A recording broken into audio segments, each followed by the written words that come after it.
বিশ্বরূপের বিশালতা,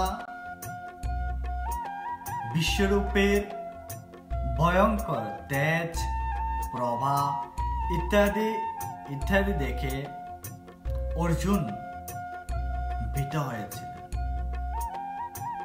তিনি সেই বিশ্বরূপের প্রচন্ড উগ্র রূপ দেখছেন এবং তিনি দেখতে পেলেন সেই প্রচন্ড উগ্র মূর্তির জ্বলন্ত মুখ গহ্বরে সমস্ত বিশ্ব ব্রহ্মাণ্ড, সমস্ত লোকসমূহ, সমস্ত যোদ্ধা যারা পক্ষে এবং বিপক্ষে যুদ্ধ জয় লাভের অভিলাষায় তাদের পক্ষে অথবা বিপক্ষে এসেছিলেন, তারাও সেই জ্বলন্ত মুখ সমূহের মধ্যে প্রবেশ করছে।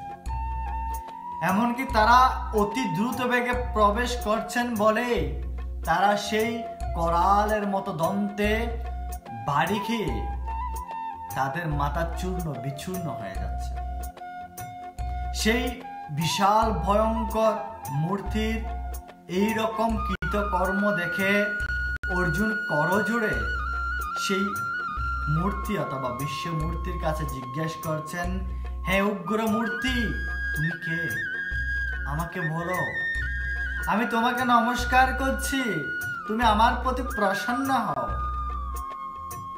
তখন উগ্র মূর্তি বলেছিলেন, শ্রী ভগবান উবাচ ওম স্মে লোকা শয়কিতা প্রবিদ্ধো লোকান সমাহার তুমি প্রবৃত্ত ঋতে পিত্বাং ন ভবিষ্যন্তি সর্বে ইয়েব স্থিতা পত্যনিকেষু যোধা। সেই বিশ্বরূপ অথবা ভগবান বলছেন, আমি লোকক্ষয়কারী কাল, আমি এখন লোক সংহারের জন্য প্রবৃত্ত হয়েছি। তোমরা ছাড়া অন্য সকলেই ধ্বংসপ্রাপ্ত।